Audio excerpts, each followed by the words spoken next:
Pak Desmond, Komrad Desmond. Berikutnya, nah ini baru sampai Tiko, Adinda Habib, Dr. Habibur Rahman SHMH. Kami persilahkan. Jam 8 loh datang. Terima kasih pimpinan. Tentu kita menghormati pimpinan yang menggunakan hak prerogatifnya. Walaupun ada regulasi, tentu persaudaraan dan senioritas lebih berharga bagi saya. Saya menghormati para senior. Rekan-rekan pimpinan dan anggota sekalian, Pak Kapolri beserta jajaran, saya sampaikan dulu Assalamualaikum warahmatullahi wabarakatuh. Salam sejahtera, semoga kita semua sehat semua. Ya. Jadi Pak Kapolri, kalau saya diajarin pimpinan saya Pak Prabowo, ya, kalau pendekar itu jatuh biasa, dipukul biasa, tapi kuncinya adalah bagaimana reaksi ketika kita jatuh dan atau ketika kita dipukul. Reaksi, ya, kalau soal reaksi, saya pikir di kejadian ini namanya fenomena oknum, mau banyak mau sedikit itu pasti ada di mana-mana, ya. Dan suatu saat terjadi seperti kayak peristiwa penistaan yang mungkin saja terjadi di semua institusi. Tapi reaksi Pak Kapolri beserta jajaran ini yang saya lihat ada hadir semua di sini di barisan depan terutama, luar biasa Pak. Ya. Jurus pertama ya kalau pendekar tuh saya lihat tuh. Kemudian jurus yang kedua melibatkan pihak eksternal, Komnas HAM, Kompolnas ya untuk melakukan pengawasan. Jurus ketiga mengupdate kepada publik. Hampir setiap hari kami diupdate. Yang resmi maupun yang enggak resmi, yang by Japri. Ya, hasilnya puluhan orang ditindak baik secara etik maupun secara hukum. Nah, jadi orang bilang ini momentum bagi Polri untuk melakukan perbaikan dan lain sebagainya. Jadi kalau mengacu kepada hasil survei sebelum peristiwa ini terjadi, survei citra Polri memang tinggi, memang sudah tinggi. Jadi menurut saya sederhana. Momentum itu dimulai dengan bagaimana mengungkap kasus ini tanpa adanya diskriminasi, Pak. Siapa yang salah harus dihukum sesuai dengan tingkat kesalahannya. Jangan ada yang quote and quote diselamatkan. Karena pasti akan tercium baik mulai dari internal maupun sampai ke kami ke eksternal. Dan di sisi lain juga jangan sampai latah dan gebiah uyah Pak. Artinya jangan orang yang tidak bersalah ikut terhukum atau melakukan kesalahan kecil tetapi hukumannya tidak sesuai lebih berat. Kurang lebih soal motif dan latar belakang Pak Kapolri. Bagi kami ini agak menjadi ganjalan. Selama ini yang menjadi referensi hanya pernyataan FS bahwa itu terkait dengan martabat keluarga. Padahal kan di situ ada saksi-saksi lain, saya pikir yang juga bisa memberikan informasi awal kepada publik. Karena penting Pak, semua tindak pidana itu motif saya pikir penting. Memang akan dibuka di persidangan, tapi akan bagus ya Pak ya. Juga dimulai disonding mulai saat ini karena berkembangnya kemana-mana Pak Kapolri bahwa penembakan dipicu karena misalnya ada masalah yang lebih besar, ingin membongkar perkara yang lebih besar dan lain sebagainya ya, termasuk soal bunker-bunker itu yang jadi viral. Saya nggak ngerti itu uangnya uang monopoli atau uang beneran ya, dan bunkernya di mana, tapi itu ada semacam gerakan yang mengkait-kaitkan dengan persoalan Pak Ferdi Sambo ini karena motifnya nggak clear Pak. Saya pikir nggak ada salahnya Pak disampaikan ya lebih awal soal motif atau latar belakang. Jadi tentu Pak terkait respon kami mendukung ya sepenuh hati kebijakan Pak Kapolri untuk memberantas penyakit masyarakat ya. Terutama judi ya, narkoba. Judi online itu Pak, saya tadi dipesan khusus dari ibu-ibu di dapil saya Jakarta Timur. Online itu jangan dianggap remeh Pak. Itu hampir bisa menjangkau semua kalangan, semua usia. Pakai handphone yang murahan bisa main judi online. Sikat Pak, habis Pak, kami dukung ya. Kalau ada hambatan secara regulasi bisa disampaikan ke kita cari solusinya. Mungkin itu dari saya, maju terus Pak Kapolri dan jajarannya ini ya. Sukses, semoga badai ini bisa segera berlalu dan keadilan bagi korban, keluarga korban bisa didapatkan. Terima kasih. Billahi taufiq wal hidayah. Wassalamualaikum warahmatullahi wabarakatuh.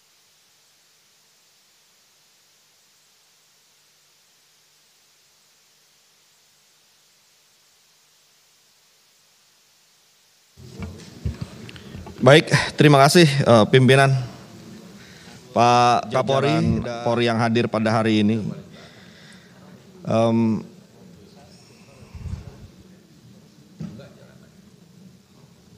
Ya, Pak Kapolri, ya. Kita semua di sini pasti sedih. Sedih atas adanya peristiwa ini. Saya sayang sama Polri, ya. Dan karena sayang inilah kemudian menjadi sedih adanya peristiwa ini karena akan mempengaruhi juga tingkat kepercayaan publik kepada Polri. Karena itu harapannya dibereskan, dituntaskan dan kemudian dibenahi. Dan harapan itu saat ini ada pada Pak Kapolri. Kita menaruh harapan besar di pundak Pak Kapolri. Di dalam peristiwa ini ada dua peristiwa. Peristiwa pertama adalah pembunuhan Brigadir Yosua. Dan peristiwa yang kedua adalah rekayasa kasus atau obstruction of justice. Untuk yang pidana ini sedang berjalan. Nah, untuk yang rekayasa ini, Pak Kapolri, ini kan akan berujung pada dua hal. Bisa berujung ke pidana dan juga berujung ke pelanggaran etik. Nah, tentunya untuk yang pidana ini kita harus bisa pilah-pilah mana yang pure pidana saja, pidana dan etik, ya, dan kemudian yang pure etik saja. Untuk yang pidana tentu pada orang-orang yang memang sejak awal dia mengetahui dan sengaja untuk terlibat dalam melakukan rekayasa kasus ini. Nah, ini tidak ada ampun Pak Kapolri, ini harus kita pidanakan dan bahkan kita pecat. Ya. Nah, yang kedua ada juga personal-personal yang mungkin terlibat dalam proses rekayasa kasus ini yang sebenarnya tidak tahu sejak awal peristiwanya, ya, tapi karena melakukan unprofessional conduct, ya, kemudian juga harus dimintakan pertanggungjawabannya. Nah, jadi pemilihan ini menurut saya menjadi penting dan untuk mungkin ada waktunya nanti Pak Kapolri bisa menjelaskan mana-mana saja yang kemudian akan masuk ke pidana dan mana-mana saja yang kemudian hanya sebatas etik karena unprofessional conduct tadi. Kalau kita lihat dari 97 nama yang terperiksa, yang kemudian 35 diantaranya kemudian berproses, ini sebenarnya banyak personal-personal yang punya prestasi. Saya lihat dari nama-namanya sebenarnya punya prestasi. Namun sangat disayangkan akhirnya harus terlibat dalam kasus ini. Ya, meskipun sudah ada prestasi tapi kita harus tindak tegas juga Pak Kapolri. Ya, ini memberikan pesan kepada seluruh personal Polri di seluruh daerah bahwa jangan sekali-sekali melakukan rekayasa kasus. Karena pimpinan Polri tidak akan memberikan ampun pada tindakan rekayasa kasus. Pesannya itu harus jelas dan terang. Nah, sekarang Pak Kapolri, ini ada problem menurut saya yang sangat besar. Problem terkait dengan kultur. Kalau kita lihat, kita membayangkan saja Pak Kapolri, andaikan saja ketika peristiwa ini terjadi, ya, si pelakunya punya jiwa satria. Ya, mungkin karena emosi atau ada motif lainnya nanti juga kita mintakan penjelasannya. Kemudian terjadi pembunuhan. Kalau pelakunya ini punya jiwa satria, dia akan menyampaikan bahwa saya telah melakukan pembunuhan. Saya bersalah dan saya siap bertanggung jawab. Nah, tapi sayangnya kemudian jiwa satria itu tidak ada. Dan akhirnya menjadi seperti ini. Sehingga kultur tribrata, pesannya juga harus sampai kepada seluruh personel Polri. Apabila kita melakukan kesalahan, kita harus berjiwa satria, siap untuk menanggung resiko dan bertanggung jawab terhadap perbuatan kita. Pesan itu harus jelas sekali. Yang kedua, problem budaya terkait dengan peristiwa rekayasa kasus ini. Ya. Menjadi pertanyaan Pak Kapolri, ketika personal-personal yang terlibat dalam rekayasa kasus ini tidak menggunakan diskresinya untuk menolak perintah untuk melakukan satu kejahatan. Rekayasa kasus ini kan kejahatan. Padahal doktrinnya personal Polri itu punya diskresi apabila ada suatu perintah yang dia melawan hukum. Nah, kultur ini harus kita perbaiki, Pak Kapolri.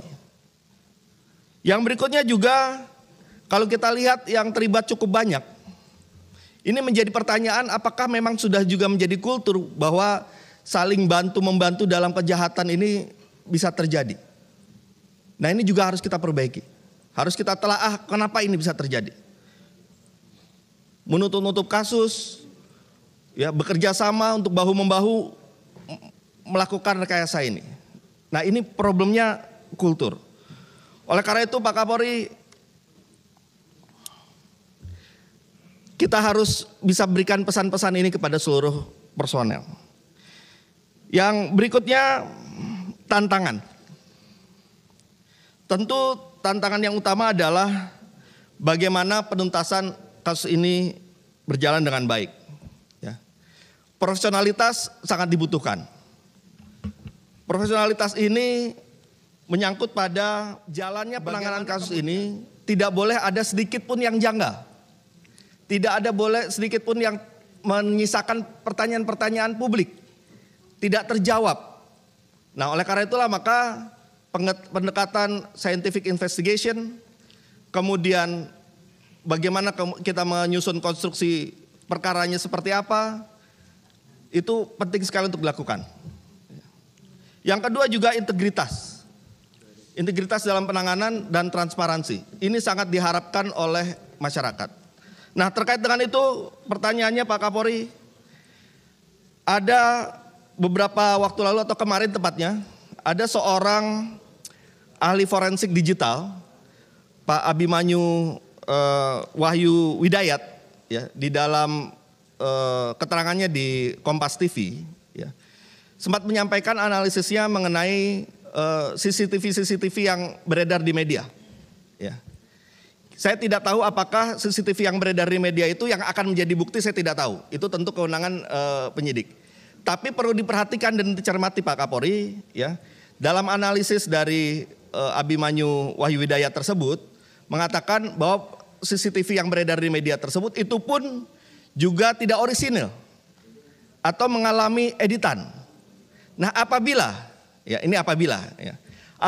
yang beredar di media tersebut memang ada proses editnya, tidak orisinal sebagainya, mohon benar-benar dicermati. Jangan sampai kemudian ketika kita ingin membongkar rekayasa kasus, tapi bukti yang kita pakai tidak otentik. Ya. Nah, itu mohon dicermati. Saya tidak tahu apakah yang beredar itu jadi bukti atau tidak, tapi mohon ada pencermatan terhadap CCTV, karena CCTV adalah kunci dari pembongkaran kasus ini. 7 menit. Yang kedua, dua lagi poin pimpinan. 7 menit. Satu menit. Satu lagi ya. Siap. Yang kedua harus cepat penanganannya Pak, karena semakin dia waktunya bertambah, maka banyak pihak yang akan melempar berbagai isu dan asumsi. Ya. Termasuk tadi sudah disampaikan oleh pimpinan, beredar juga diagram-diagram macam-macam, ya. Yang kalau kita lihat bentuk diagramnya itu, ya karena saya lawyer dulunya sebelum jadi anggota DPR, itu diagram yang gelar perkara. Jadi timbul pertanyaan, jangan-jangan diagram itu munculnya juga dari dalam. Nah, oleh karena itu cepat penanganannya akan lebih baik. Dan yang terakhir Pak Kapolri, kita ingin Polri solid. Karena itu Pak Kapolri sebagai masinis harus bisa menjadi masinis dari satu lokomotif. Jadi di Polri harus hanya ada satu lokomotif dan semua ikut dalam gerbong itu. Harus ditertibkan Pak Kapolri. Itu pesan saya, terima kasih. Wassalamualaikum warahmatullahi wabarakatuh.